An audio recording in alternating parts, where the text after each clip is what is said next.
मैं जब गया वहाँ पे 1999 में, जी। तो उसके बाद ही जो फ़िलिस्तीनी ग्रुप थे हमास, उनके अटैक्स शुरू हुए, कि हमले शुरू हुए। बहुत सेकंड इंतिफादा उसको कहते हैं। मैं एक ऐसे दौर में रहा हूँ जब काफ़ी वायलेंस वहाँ पे जेरूसलम में हुई है। आप ऑफिस में बैठे हुए और सामने सुसाइड बॉम्बर कुछ दूर, मैं विश्वविद्यालय में अपने ऑफिस में बैठा हूँ और कोई 400-300 मीटर दूर एक बड़ा हमला हो गया। हमला माने सुसाइड बॉम्बिंग का एक दौर चला था वहाँ पे। मैं सीढ़ी चढ़ के यूँ चढ़ने लगा तो बगल में एक लड़की बगल से गुजर रही थी, हिजाब पहने। मुंह कवर नहीं था। तो हम अगल बगल ऑलमोस्ट चल रहे थे, वो सुसाइड बॉम्बर थी, उसने अपने को ब्लो अप कर दिया।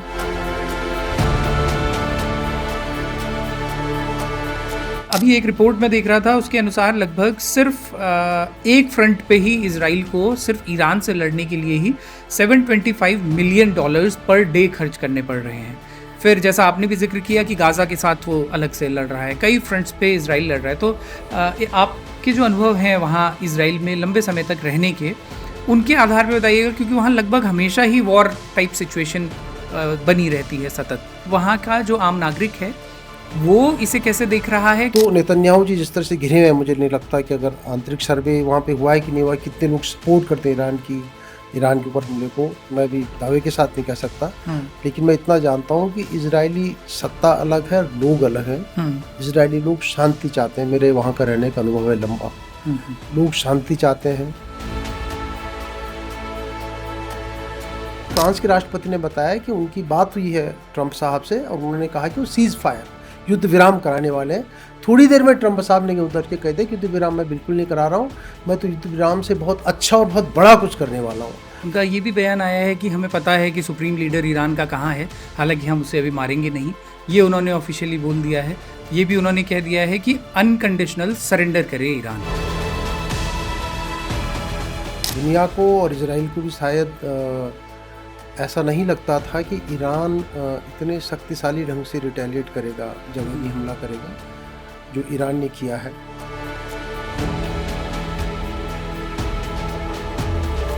आज उनका भी एक स्टेटमेंट आया है रशिया की तरफ से कि उन्होंने एक तरह से चेताया है यूएस को कि आप कोई मिलिट्री सपोर्ट या मिलिट्रीली उनको हेल्प नहीं करेंगे ईरान के अगेंस्ट इजराइल को। अमेरिका जो डिफेंसिव में तो कर ही रहा है। हाँ, अभी तक कोई पुख्ता रिपोर्ट नहीं आया कि ऑफेंस में अमेरिका नहीं आया। तो जो डिफेंसिव मैकेनिज्म है जिसमें कि जो आत्म सुरक्षा के लिए, तो उन्होंने अमेरिका ने मदद किया ही है। ये किस दिशा की तरफ जाता है अभी शायद बहुत पुख्ता अनुमान लगाना बहुत मुश्किल है।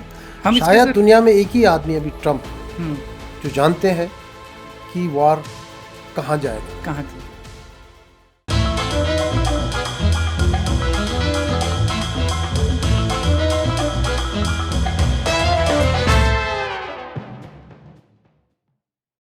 नमस्कार, मैं हूं राहुल कोटियाल। बारामासा पॉडकास्ट के एक नए एपिसोड में आप सभी का स्वागत है। आज हम लोग एक ऐसे इशू पे बात कर रहे हैं जो मौजूदा वक्त में पूरे विश्व में सबसे ज़्यादा जिस पर बातचीत हो रही है, वो टॉपिक है इजराइल और ईरान के बीच में जो कॉन्फ्लिक्ट चल रहा है। और उस पर बातचीत कम करने के लिए हमारे स्टूडियो में हैं प्रोफेसर हर्ष डोभाल जी। डोभाल सर, आपका बहुत बहुत स्वागत है बारामासा में। हमारे पास इतने सारे रिसोर्सेज हैं, हमारी कुछ ऑडियंस को ये थोड़ा सा हटकर लगेगा क्योंकि पहला प्रोग्राम हमारा ऐसा है जो एक अंतर्राष्ट्रीय विषय पर चर्चा करने के लिए किया जा रहा है। अमूमन हम लोग उत्तराखंड स्पेसिफिक इश्यूज पर बात करते हैं, लेकिन अपनी ऑडियंस को एक पर्सपेक्टिव देने के लिए जब हमारे पास बहुत अच्छे रिसोर्सेज हैं तो हमारी ये कोशिश है कि उन रिसोर्सेज की पहुंच आप तक हो। प्रोफेसर हर्ष डोभाल जो हैं वो अभी दून यूनिवर्सिटी में प्रोफेसर हैं। उनका लंबा अनुभव है मिडिल ईस्ट पर। उनकी पीएचडी जो है देश के प्रतिष्ठित जवाहरलाल नेहरू यूनिवर्सिटी से उनकी पीएचडी है, इजराइल के टॉपिक के अराउंड ही। उसके बाद उन्होंने पोस्ट डॉक किया है इजराइल में रह के ही, हिब्रू यूनिवर्सिटी ऑफ जेरूसलम से उन्होंने पोस्ट डॉक किया है। इजराइल की कई प्रतिष्ठित यूनिवर्सिटीज़ में वो विजिटिंग स्कॉलर रहे हैं और उसके बाद कई साल पत्रकारिता में एक बड़ा नाम रहे हैं, जिन्होंने इंटरनेशनल इश्यूज़ पे सिर्फ देश के ही नहीं दुनिया भर के जो तमाम पब्लिकेशंस हैं, बीबीसी से लेकर अन्य तमाम प्रतिष्ठित पब्लिकेशंस के थ्रू प्रोफेसर हर्ष डोभाल को आप पढ़ते आए हैं, रेडियो के माध्यम से सुनते आए हैं। उन्हीं से इस करंट कॉन्फ्लिक्ट पर हम लोग आज बातचीत करेंगे। सर, पहला सवाल तो यही कि मौजूदा जो स्थिति पिछला एक हफ्ता और स्पेशली ये जो वीकेंड जो गया है, इस वीकेंड में एस्केलेशन बहुत ज़्यादा बढ़ गया है। सीधे सीधे ये बात ही कही जा रही है कि ईरान ने वॉर डिक्लेयर कर दिया है। तो करंट एस्केलेशन से बात करते हैं कि ये स्थिति ऐसी क्यों बनी, वहाँ से शुरुआत मैं चाहूँगा कि वहाँ से आप ओपनिंग कीजिए कि ये जो मौजूदा स्थिति है, करंट एस्केलेशन है, उसको किस चीज़ ने ट्रिगर किया?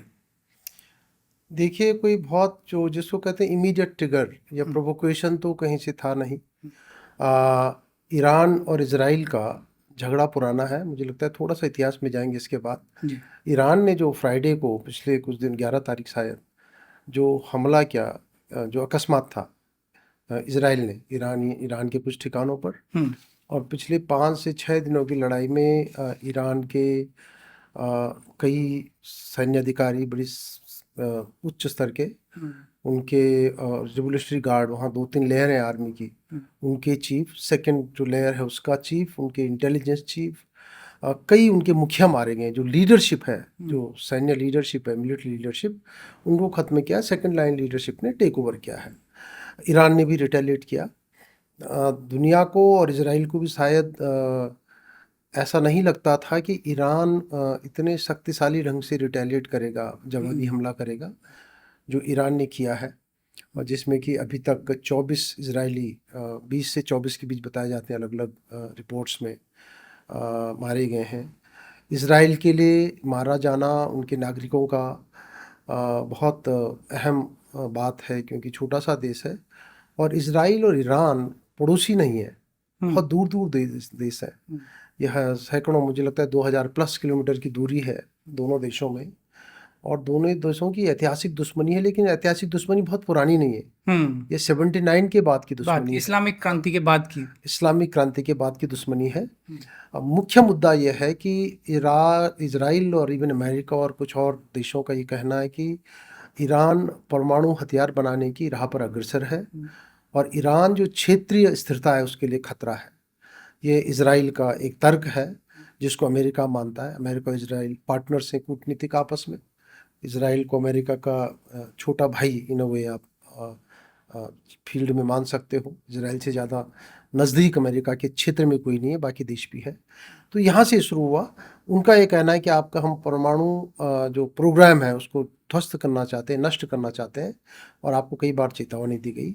अंतर्राष्ट्रीय एजेंसी है, एक अंतर्राष्ट्रीय ग्रुप है, monitoring international atomic energy agency IAEA, वो उसको मॉनिटर कर रही थी। अमेरिका और ईरान की आपस में परमाणु को लेके ओबामा जी ने एक प्रायोजन किया था, जो वार्ता चल रही थी।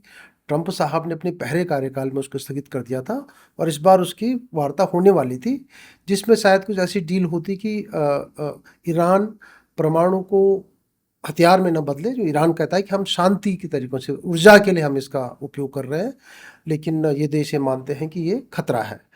इजराइल अपने आप में परमाणु संपन्न राष्ट्र है।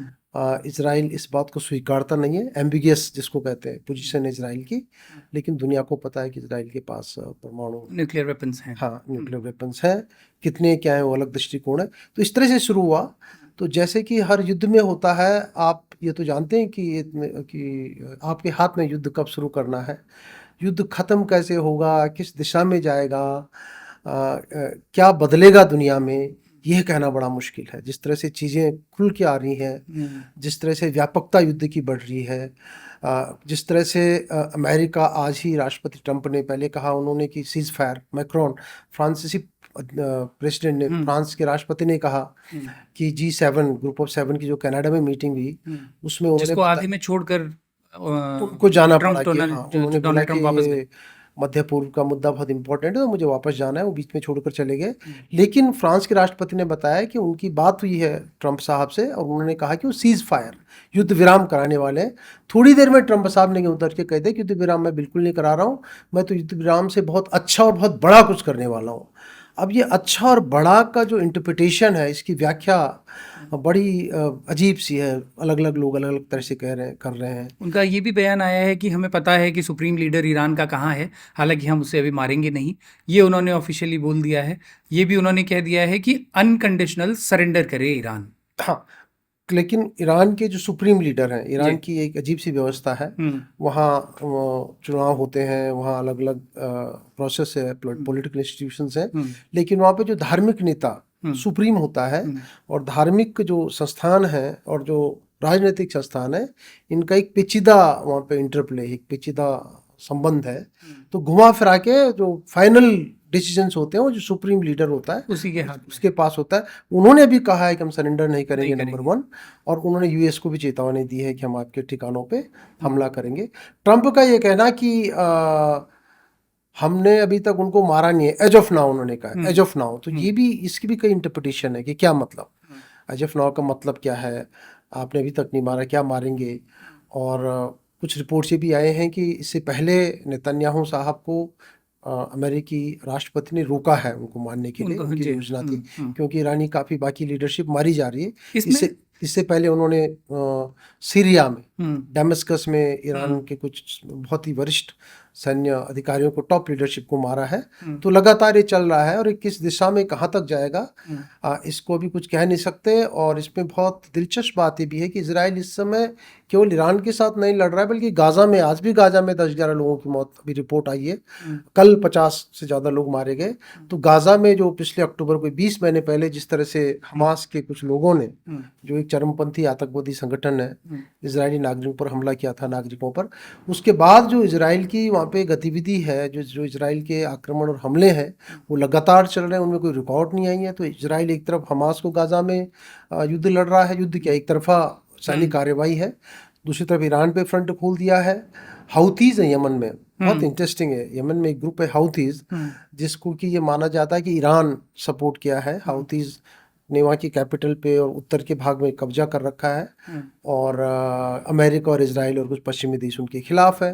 ईरान बोलते हैं कि ईरान उनका समर्थक भी है, हमास का समर्थक भी है। इधर हिजबुल्लाह है लेबनान में दूसरी तरफ, जो कि एक प्रॉक्सी जिसको कहते हैं, प्रतिनिधि युद्ध टाइप का, ईरान का बहुत पहले से इस क्षेत्र में एक प्रतिनिधि के तौर पे कई ग्रुप्स को पोषित किया, जिसमें हमास है, जिसमें इराक में पॉपुलर मोबिलाइजेशन फ्रंट था। इराक और ईरान की लड़ाई आपको पता होगी बहुत लंबी चली।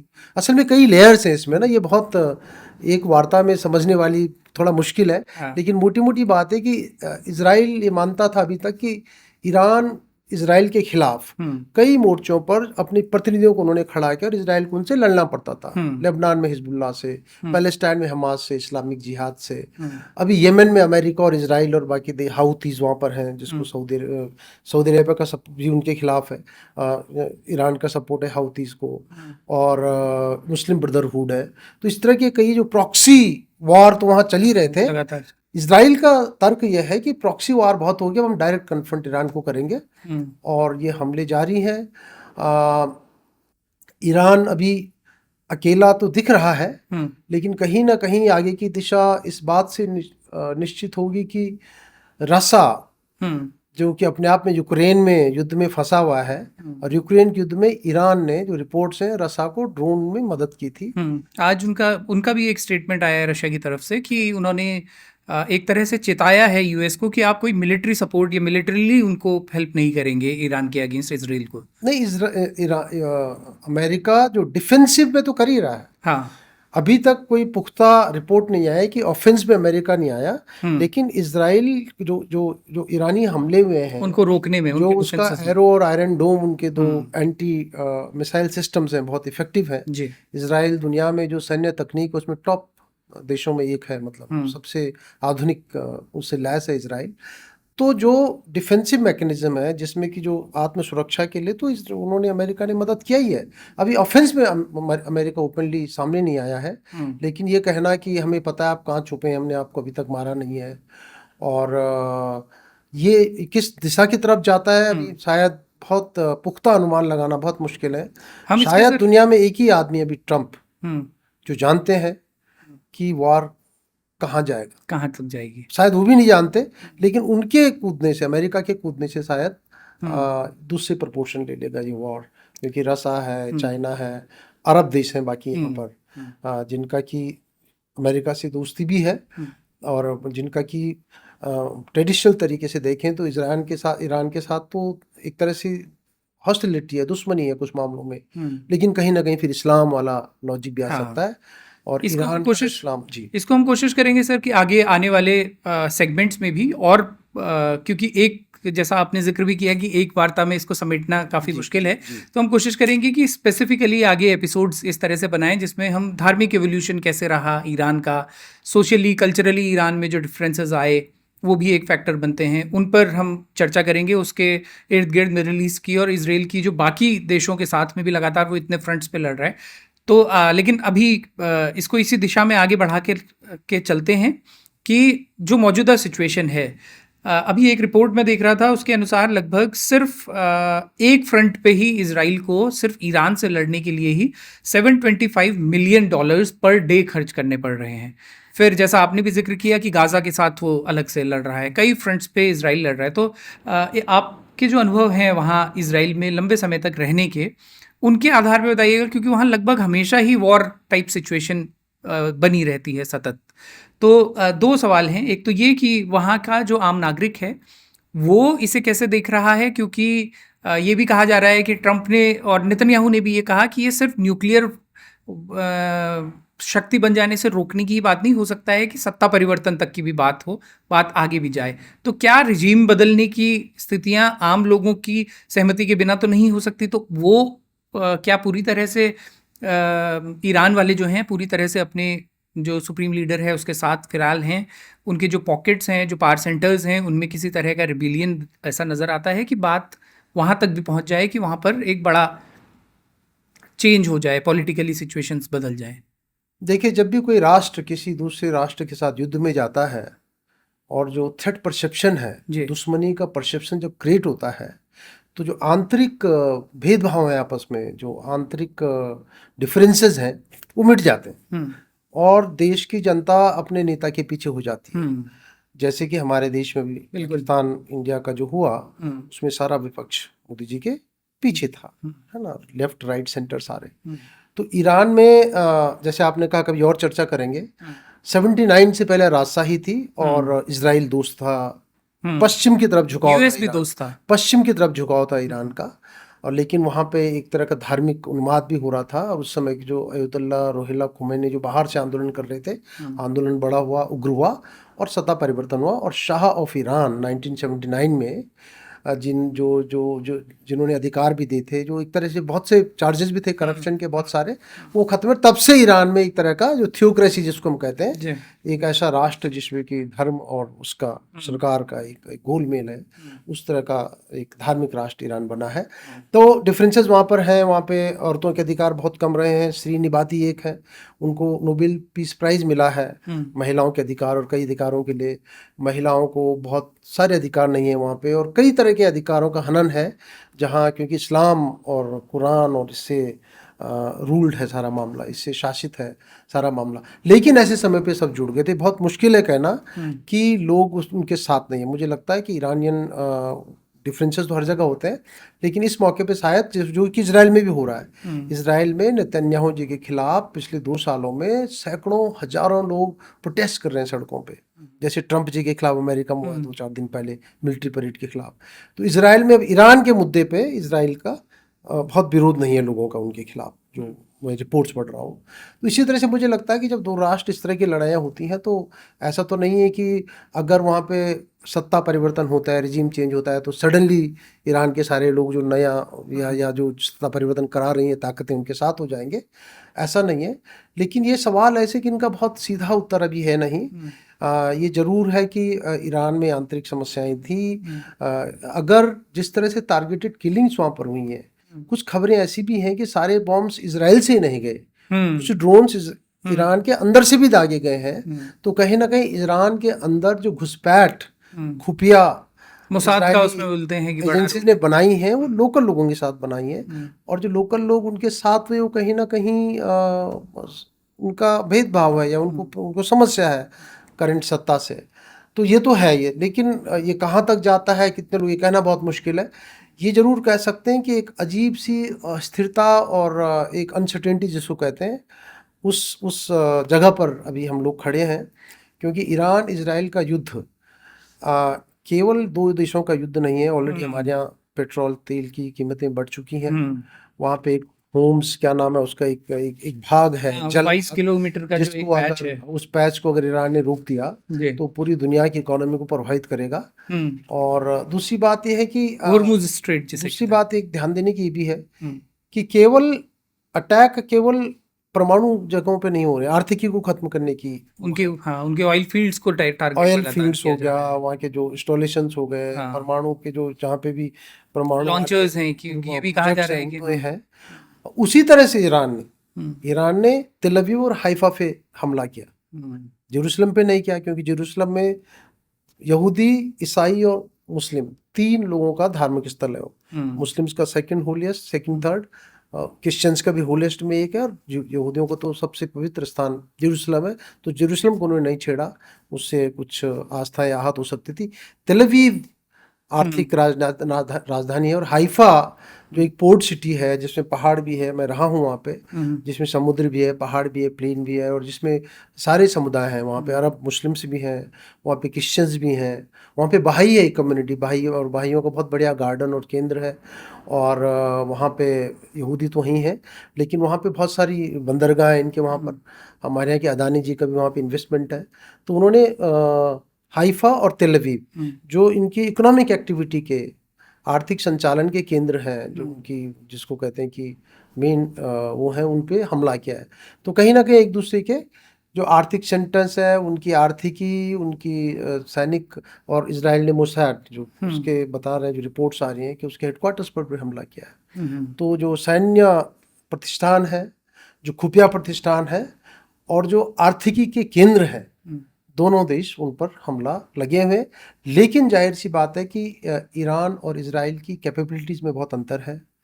इजराइल की एयरफोर्स बहुत ही एडवांस्ड है, बहुत बड़ी। ईरान कब तक सस्टेन कर पाएगा सर? अगर मतलब बयान तो वो ये दे रहे हैं कि हमारे पास 3 दिन नहीं 3 साल तक के लिए भी हम इसे सस्टेन कर जाएंगे, लेकिन हकीकत क्या है? देखिए, इस तरह के युद्ध में एक मनोवैज्ञानिक वॉरफेयर भी होता है जी, कि हम ये कर देंगे, हम मार देंगे, क्या क्या कर देंगे, वो चल रहा है। लेकिन जिस तरह से अमेरिका इनके सपोर्ट में अगर खुल के आ जाता है, तो जाहिर सी बात है कि ईरान, एक शब्द है war of attrition, war of attrition में लंबा वॉर चलता है, और धीरे धीरे जब तक कि दूसरे की सैन्य क्षमता एकदम खत्म नहीं हो जाती, एग्जॉस्ट नहीं हो जाती, तब तो वो युद्ध चलता है। ईरान के इरादों से लग रहा है कि this is leading to war of attrition.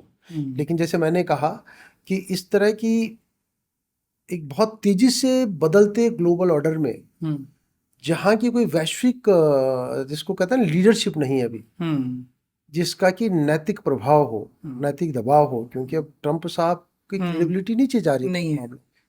तो इस अभाव में चीजें किधर जाते हैं कुछ कह नहीं सकते। चाइना क्या रुख लेता है, रसा क्या रुख लेता है, सऊदी अरेबिया अमेरिका का दोस्त है, और सऊदी अरेबिया और ईरान, 2 देश आपस में, एक सुन्नी है एक शिया है, 2 देश जो पूरी जो अरब वर्ल्ड है, मुस्लिम वर्ल्ड है, इसकी लीडरशिप के लिए कई सालों से कॉम्पीट कर रहे हैं। तो दोनों के आपस में हॉस्टिलिटी है, दोनों का कंपटीशन है बहुत बड़ा मुस्लिम वर्ल्ड की लीडरशिप के लिए। ईरान शियाइट है और सऊदी अरेबिया सुन्नी है। लेकिन सऊदी अरेबिया और कई देश, इजिप्ट है, जॉर्डन है, कई देशों ने अपने एयर स्पेस, जो हवाई स्पेस है, वो इजराइल के लिए खोल दिया है। कुछ देशों ने ईरान को सपोर्ट भी किया है। लेकिन एक जब खुला युद्ध होगा, उसमें कौन देश किस स्थिति में कैसे सामने आता है, ये अभी कुछ भी कह पाना संभव नहीं है। तो ईरान अभी अकेला दिख रहा है, लेकिन ईरान अकेला ही रहेगा ये कहना मुश्किल है। और इजराइल के साथ अभी तक अमेरिका खुल के युद्ध में नहीं आया है, लेकिन सपोर्ट तो है ही। और इंडिया का सर जो रुख रहा है इजराइल को लेकर के, फिलिस्तीन वाले इशू पे जब बात हो और ईरान वाले इशू पे जब बात हो, तो इंडिया का जो पहले से रुख रहा है, क्या उसमें पिछले कुछ दशकों में, कुछ सालों में परिवर्तन आए हैं इजराइल को लेकर भी और ईरान को लेकर भी? देखिए, ऐतिहासिक दृष्टि से अगर देखें जी, तो इंडिया अरबों के साथ, फिलिस्तीनियों के साथ खड़ा रहा है बहुत लंबे समय तक। गाजा में अरब देशों के अलावा शायद हम पहले या दूसरे नॉन अरब कंट्री हैं जिन्होंने अपना मिशन खोला गाजा में। बहुत लोगों ने नहीं खोला, बहुत देशों ने, और एक ऐतिहासिक कमिटमेंट रहा है। लेकिन एक बदलती दुनिया में, और हमने इजराइल को डिप्लोमेटिकली रिकॉग्नाइज तो किया था, लेकिन डिप्लोमेटिक रिलेशंस नहीं थे। मतलब हमारा जो दूतावास है वो 1992 में बना पहली बार। 1992 जब एक उदारवाद आया, मनमोहन सिंह फाइनेंस मिनिस्टर थे, नरसिम्हा राव प्रधानमंत्री थे, उसके बाद हमारे रिलेशन बने। उससे पहले सहयोग था आपस में, बताते हैं जो रिपोर्ट्स हैं जो हम लोग पढ़ते हैं कि शायद 70s में 60s में कहीं ना कहीं सैन्य सहयोग या इजराइल हेल्प करता था। लेकिन एक खुली जो जो राजनयिक संबंध बने 1992 में बने, उसके बाद क्लोज होते चले गए। और मैं जब वहाँ पे था 2000 में, वहाँ आडवाणी जी गए, डिप्टी प्राइम मिनिस्टर थे, वहाँ पे जसवंत सिंह जी गए, नज़मा हिप्तुल्ला गई, ये थे अपने रमन सिंह जी गए, तभी कॉमर्स मिनिस्टर थे सेंटर में। तो पहली बार हमारे नेता वहाँ जाना शुरू हुए। मैंने और आपने तो पर्सनली उन लोगों मैंने के वो साथ फेस में देखा है। रहे हैं। तो जब भाजपा की सरकार आई तो जाहिर सी बात है कि इसराइल और इंडिया की जो नज़दीकियाँ थी वो और क्लोज हो गई। और इस बीच हमारा बहुत सारा कॉपरेशन है, बहुत सारा व्यापार है और बहुत सारा सैन्य सहयोग है दो देशों के बीच में। और व्यापार तो बहुत आगे तक जा चुका है। तो इसराइल के क्लोज तो आ गया है भारत। फिलिस्तीन से रिश्ता ख़त्म नहीं किया, लेकिन जैसे अभी जो यूनाइटेड नेशन जनरल असेंबली में वोटिंग हुई है उसमें 149 देशों ने सीज फायर, युद्ध विराम के लिए वोट किया है। भारत उस 19 देशों में जिसने वोट नहीं किया, और शायद 12-13 या कुछ देशों ने, जो छोटे छोटे देशों ने उसके खिलाफ किया है। तो एक तरह की जो वैश्विक चेंजिंग परिस्थिति है उसमें भारत की जो स्टैंडिंग है वो थोड़ी बदली है। और ईरान आज एक बड़ा सहयोगी है, पार्टनर है, इसराइल। उसी तरह से ईरान है, ईरान के साथ हमारे ऐतिहासिक सिविलाइजेशनल रिलेशंस है। हमारे देश में बहुत सारी चीज़ें हैं। मैं अभी किसी से बात कर रहा था, वो कह रहे थे कि भाई हमारे जो जितने यंत्र हैं स्ट्रिंग वाले पर्शियन कल्चर के, हाँ, खान पान, बिरयानी, जलेबी, पता नहीं क्या क्या, कश्मीरी लंबा चोगा जो होता है शेरवानी टाइप का। तो इसराइल ईरान के साथ तो बहुत सिविलाइजेशनल रिलेशंस है। और जुडाइज्म और हिंदुइज्म भी एंशियंट रिलीजन है दोनों, जो अभी बातें होती है। तो लेकिन कहीं ना कहीं इसराइल इंडिया के लिए अभी जो ईरान को लेकर जो स्थिति है उसमें थोड़ी सी परिस्थिति कठिन है। शायद भारत बीच का रास्ता लेगा। मुझे लगता नहीं कि अभी कोई ऐसी स्थिति दिखाई पड़ रही है कि हम कह पाएँ कि भारत मध्यस्थता करेगा, क्योंकि कॉन्फ्लिक्ट बहुत बड़ा है और बहुत बड़े प्लेयर इन्वॉल्व हैं ग्लोबल लेवल पे। लेकिन भारत के लिए स्थिति कठिन है, क्योंकि दोनों देशों के साथ रिश्ते हैं, दोनों देशों के साथ व्यापार के रिश्ते हैं, राजनयिक रिश्ते हैं, कूटनीतिक रिश्ते हैं। और ख़ास करके जो हमारा पाकिस्तान के साथ जो भी हुआ है उस दृष्टिकोण से अगर देखें तो भारत के लिए इजराइल से रिश्ता बहुत अहम है इस जंक्चर पे, ऐतिहासिक। सर मैं आपके पर्सनल अनुभव भी ज़रूर जानना चाहूँगा कि पर्सनली ह्यूमैनिटेरियन एंगल्स पे आपने वहाँ जो कुछ महसूस किया, और एक वॉर फ्रंट वाले देश में रहना जो लगातार कई तरह की वॉर्स झेलता आ रहा है, उस जगह रहने के पर्सनल अनुभव कैसे होते हैं, उस पर मैं ज़रूर आपसे चाहूँगा। लेकिन एक उस पर्सनल एक्सपीरियंसेस पर आने से पहले एक लास्ट आपका कमेंट इस पे भी चाहूँगा कि जिन तर्कों के साथ में इजराइल को दुनिया भर के देश और G7 कंट्रीज भी सपोर्ट करती हैं, उसमें एक ये है कि वो उसको अपनी आत्मरक्षा का पूरा अधिकार है, जिसके लिए वो अगर कोई वेपन्स ऑफ मास डिस्ट्रक्शन बना रहा है तो उनको वो रोके। इस तर्क के साथ में समर्थन किया जाता है। लेकिन हमने देखा है कि ऐतिहासिक रूप से इस तर्क को बहुत एक्सप्लॉइट भी किया गया है। कई वॉर्स जो बड़ी US जैसे पावर्स हैं वो इसी तर्क के साथ करती हैं कि ये वेपन ऑफ मास डिस्ट्रक्शन जो है यहाँ पे बनाया जा रहा था और उसको रोकने के लिए जो है ये हमले ज़रूरी थे। और दूसरी तरफ ईरान पर ये आरोप तो है ही कि वो कई तरह के आतंकवादी संगठनों को पनपाता है, उन्हें सपोर्ट करता है। तो इस तर्क को आप कैसे देखते हैं कि न्यूक्लियर वेपन या न्यूक्लियर ताकत अगर कोई देश बनने जा रहा है, उस तर्क के साथ में उस पर आक्रमण कर देना, इस तर्क को आप कैसे देखते हैं? देखिए, वेपन्स ऑफ मास डिस्ट्रक्शन और यूएस का जहाँ तक सवाल है, इराक में यस घुसा, सद्दाम हुसैन को मारा पकड़ के। लेकिन वेपन्स का मास डिस्ट्रक्शन का अभी तक यही आरोप था ना। अभी तक कोई रिपोर्ट सामने नहीं आई कि क्या क्या मिला, आज तक तो आई नहीं मेरी नॉलेज में। तो weapons of mass destruction, Iraq की आपने बात की, तो इराक में तो कहानी ये है। अफगानिस्तान में अमेरिका घुसा, आपने अमेरिका का नाम लिया, और रजीम चेंज सबकी बात हुई। अफगानिस्तान में आज तालिबान है। एक अफगानिस्तान के लोग जो स्वावलंबी और उस तरह के थे, दो सुपर पावर्स थी यूएसएसआर यूएस से, उनकी लड़ाई मतलब सुपर पावर्स आपस में लड़ती थी और बैटलफील्ड तीसरा देश होता था। तो उस तरह की लड़ाइयाँ हैं। तो अफगानिस्तान भी आपके सामने है। तो वो तो एक बात है कहना। ये बात पक्की है कि ईरान इसराइल के लिए सरदर्द तो बना हुआ था, जो मैंने क्या प्रॉक्सी वॉर की जो मैंने बात की, हम्म। कि हाउतीज हो, हम्म। हिजबुल्लाह हो, हमास हो। हमास हो, और इराक में वो जो फ्रंट है पॉपुलिस्ट मोबिलाइजेशन फ्रंट, हम्म। ये ईरान द्वारा पोषित फ्रंट रहे हैं, इसमें तो कोई शक नहीं है। और और ईरान अब तक अपना युद्ध एक तरह से प्रॉक्सी वॉर लड़ता रहा इनके थ्रू, जो ईरान को सस्ता पड़ता था हम्म। और इसराइल के लिए महंगा पड़ता था।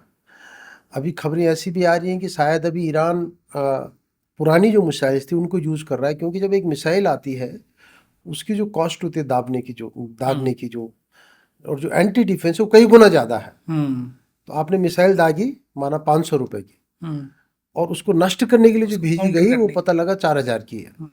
तो ये भी कई तरह की रणनीति है इस वॉर में। मुझे लगता है कि ऐसा होता नहीं है कि आपने अगर परमाणु प्रोग्राम उनका ख़त्म किया। पहली बात तो ये है कि ये क्लेम है कि वो बना रहे थे, हम्म। क्योंकि अभी तक ना तो किसी किसी एजेंसी ने अभी तक ये नहीं माना है जो अंतर्राष्ट्रीय हो कि ये एक्चुअल में या बना भी रहे थे तो रिपोर्ट्स आ रही थी कि 2-3 कुछ साल दूर हैं, 4 साल दूर हैं। इसराइल ने कहा कि कुछ महीनों में बनने वाला है। हम्म। तो वो तो एक मुद्दा है, वो तो इसराइल का अपना परसेप्शन है। ये बात ज़रूर है कि इसराइल छोटा सा देश है, 48 में बना था और तमाम युद्ध तब से झेले हैं। और इसराइल में आप हार्डली किसी को मिलेंगे जिसने कि एक तरह से युद्ध की छाया में सब लोग बड़े हुए वहाँ पे, तो उनकी अलग मनोस्थिति रहती है, बच्चों की भी। हम्म। वॉर देखे उन्होंने सारे। तो एक अजीब सी असुरक्षा तो है वहाँ पर। लेकिन वहाँ के जो पॉलिटिशियंस हैं वो इस बात को एक्सप्लॉइट करके, जो थ्रेट परसेप्शन है, असुरक्षा का भाव है, उसको एक्सप्लॉइट करके अपने लिए जो पॉलिटिकल गोल्स होते हैं उसके लिए सारे काम करते हैं। तो नेतन्याहू जी जिस तरह से घिरे हुए हैं, मुझे नहीं लगता कि अगर आंतरिक सर्वे वहाँ पे हुआ है कि नहीं हुआ है, कितने लोग सपोर्ट करते हैं ईरान के ऊपर हमले को, मैं भी दावे के साथ नहीं कह सकता। लेकिन मैं इतना जानता हूँ कि इजरायली सत्ता अलग है, लोग अलग हैं। इजरायली लोग शांति चाहते हैं, मेरे वहाँ का रहने का अनुभव है लंबा। लोग शांति चाहते हैं, क्योंकि उन्होंने इतने पूरी वॉर्स देखे पीढ़ियां हैं इसलिए मार भी। दी गई हैं।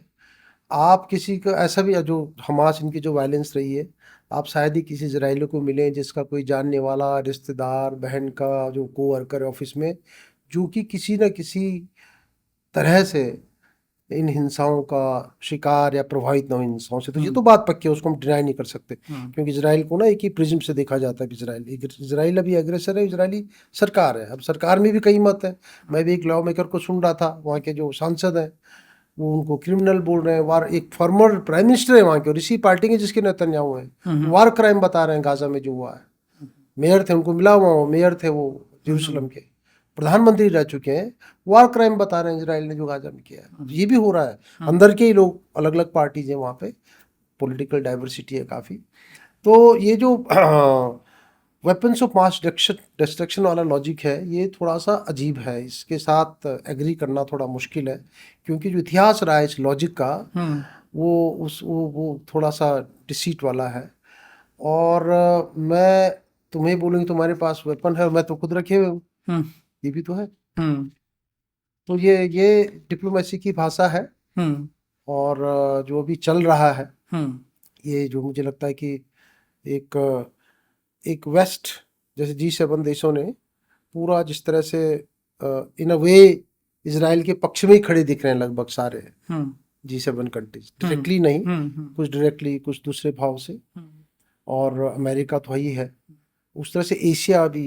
तो ये कहीं ना जो क्लैश ऑफ सिविलाइजेशन लिखी गई है, क्लैश ऑफ सिविलाइजेशन भले ना हो, लेकिन एक वर्ल्ड ऑर्डर में एक बड़ा एक ऐसे जंक्चर पे खड़े होगी दुनिया कि अजीब से फॉल्ट लाइन्स उभर कर आ रही हैं। ये किस तरफ जाएंगी, कहाँ जाएंगी, और कुछ कह नहीं सकते अभी। कुछ पर्सनल अनुभव, आप लंबे समय आप इसराइल में रहे हैं और यरूशलेम में आप लंबे समय तक रहे हैं। कुछ पर्सनल अनुभव आप ज़रूर बताइएगा, जब वॉर फ्रंट्स के या अपने आँखों के सामने जिस तरह की बॉम्बिंग्स और वॉर एक्टिविटीज़ को पर्सनली विटनेस किया हो, उनसे जुड़े कुछ अनुभव बताइएगा। देखिए, एक तनाव तो रहता है वहाँ हवा में। मैं जब गया वहाँ पे 1999 में, जी। तो उसके बाद ही जो फ़िलिस्तीनी ग्रुप थे हमास, इनके अटैक्स शुरू हुए, इनके हमले शुरू हुए, बहुत सेकंड इंतिफादा उसको कहते हैं। हम्म और वो मैंने कवर किया है। उसी समय शांति प्रक्रिया भी चालू थी। मैं एक ऐसे दौर में रहा हूँ जब काफ़ी वायलेंस वहाँ पे जेरूसलम में हुई है। आप ऑफिस में बैठे हुए और सामने सुसाइड बॉम्बर कुछ दूर, मैं विश्वविद्यालय में अपने ऑफिस में बैठा हूँ और कोई 400-300 मीटर दूर एक बड़ा हमला हो गया। हमला माने सुसाइड बॉम्बिंग का एक दौर चला था वहाँ पे 99 2000 2001 में जब मैं वहाँ पर था। एक बार मेरे को यूनिवर्सिटी ने एकोमोडेशन दे रखी थी, घर दे रखा था, तो मैं वहाँ से निकला और एक हमारे दोस्त हैं अभी एबीपी न्यूज़ में है, तीर्थेश नंदन, वो भी वहाँ किसी स्कॉलरशिप पे आए थे, तो मेरे पास इंडियन स्टूडेंट्स आते रहते थे। मैं पोस्ट डॉक्टरल फेलो भी था, तो मेरे पास बहुत से स्टूडेंट्स आते थे। तो ये साहब आए सुबह सुबह और बोला कि भाई टमाटर की करी खानी है, क्योंकि वहाँ इंडियंस खाना बना नहीं पाते और मेरे पास इंफ्रास्ट्रक्चर था थोड़ा सा, क्योंकि मैं विश्वविद्यालय में था, तो लोग आते थे सारे स्टूडेंट्स। तो मैंने कहा टमाटर नहीं है, तो मैं टमाटर लेने निकला और ऐसी 4 सीढ़ी चढ़ के सड़क है बड़ी, तो वहाँ पे सड़क का जो बड़ा हिस्सा होता है पेवमेंट होता है पैदल चलने वालों के लिए। तो मैं जी। चलने लगा, मैं सीढ़ी चढ़ के यूँ चलने लगा तो बगल में एक लड़की बगल से गुजर रही थी, उसमें अपना पहने हुए हिजाब और हिजाब टोपी, पहना हुआ। मुंह कवर नहीं था। तो हम अगल बगल ऑलमोस्ट चल रहे थे और सिगरेट में पीता था उन दिनों, वहीं जाके एक शौक चढ़ा था सिगरेट पीने का। तो वहाँ नोबलेस एक सिगरेट होती है मेरे, तो मैंने देखा मेरे पास लाइटर नहीं है। तो सुबह सुबह जो अरब वर्कर्स होते हैं इसराइल में, पहले अरब वर्कर्स होते थे, अब अच्छा। तो बहुत से वर्कर्स बाहर से जा रहे हैं, इंडिया से भी बहुत से लोग गए हैं अभी स्किल्ड वर्कर्स। तो अरब लोग काम करते हैं, गरीब है। तो वो एक मशीन से सुबह सुबह सड़क साफ कर रहे थे, वो मशीन जो चलती है खींचती है धूल। तो मैंने उनको रोका, तो हिब्रू मैं थोड़ी बहुत बोलता था, मैंने उसको रोका, मैंने कहा स्लीखा yes ash do have fire. उसने कहा केन केन केन, हिब्रू बोलते हैं वो भी, तो केन मीन्स यस। तो मैं रुक गया, तो वो सिगरेट पी रहा था, तो वो ऐसे ऐसे ढूंढने लगा। तो उसको जो है लाइटर ढूंढने में 30-40 सेकंड्स लग गए और मैं इंडियन था, मुझे लग रहा था अपनी सिगरेट क्यों नहीं बढ़ा रहा है मेरे को मुंह से, मैं इसी से जला दूं।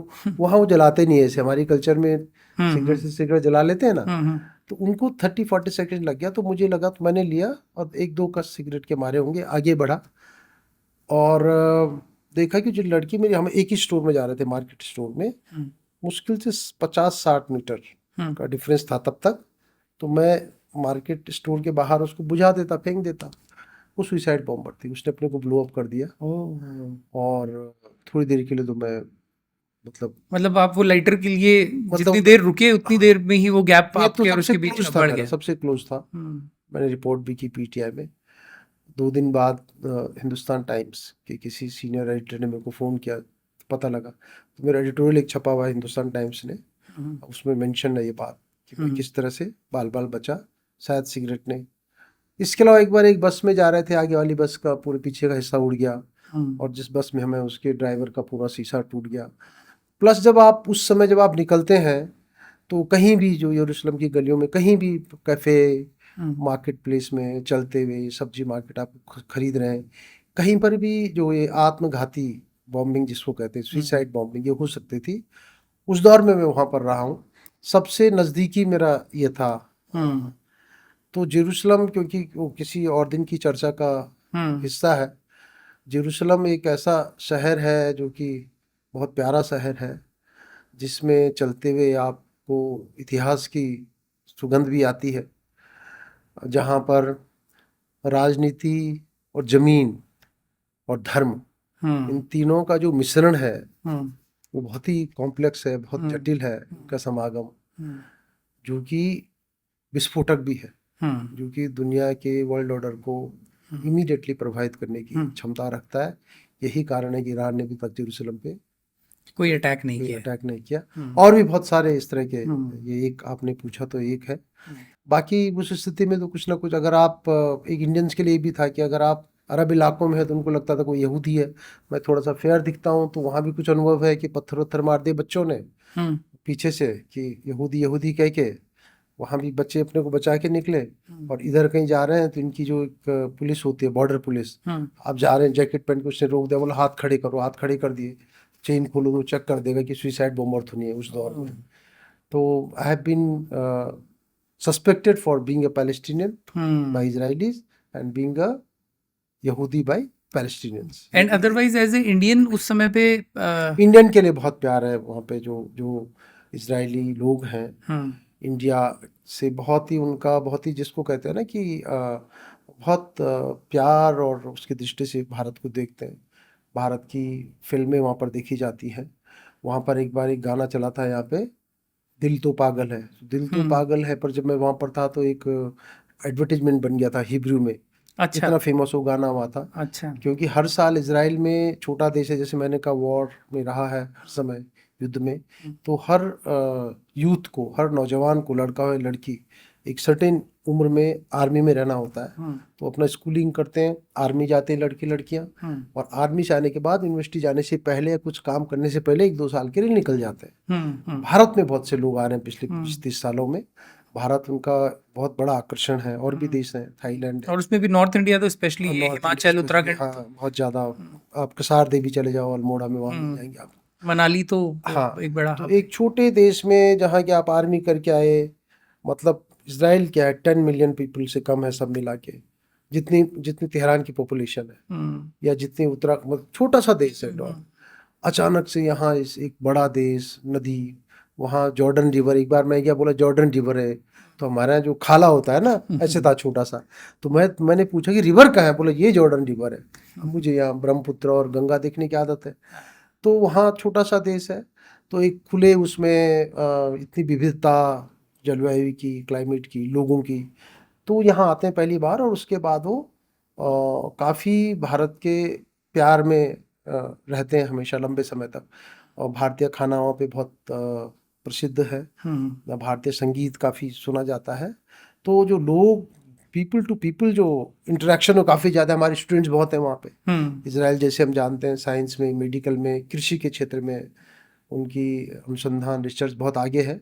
बहुत सी स्कॉलरशिप से, मैं खुद 2 बार स्कॉलरशिप से वहाँ पे रहा हूँ। तो अच्छे संबंध है। और इजरायली जो यूथ है पर्टिकुलरली, उसका भारत एक आकर्षण का केंद्र रहता है, और भारत आने की आकांक्षा हमेशा रहती है।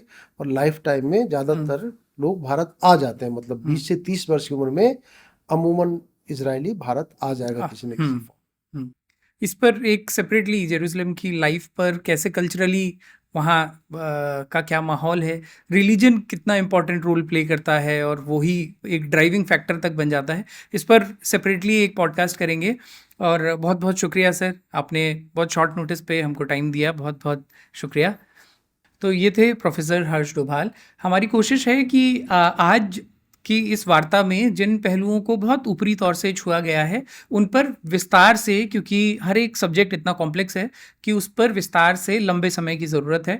तो प्रोफेसर डोभाल के साथ में हम इंटरनेशनल अफेयर्स को लेकर के, और स्पेसिफिकली मिडिल ईस्ट को लेकर के, वहाँ रिलीजियसली कितने चेंजेस हुए, कल्चरली कितने चेंजेस हुए, इस्लामिक क्रांति के बाद कैसे सिचुएशंस बदली, इजराइल की क्या पॉलिटिक्स है, उसका क्या एवोल्यूशन रहा है, ईरान कैसे पिछले कुछ दशकों में ड्रास्टिकली चेंज हुआ है, इन तमाम इश्यूज़ पर एक एक कर उनसे बात करेंगे। आज का ये प्रोग्राम आपको कैसा लगा, आप लोग हमें कमेंट करके ज़रूर बताइएगा। साथ ही ये भी बताइएगा कि किस स्पेसिफिक सब्जेक्ट पे आप चाहते हैं कि इंटरनेशनल अफेयर्स से जुड़े हुए किन स्पेसिफिक सब्जेक्ट्स पे हम अगले पॉडकास्ट में प्रोफेसर डोभाल से बात करें।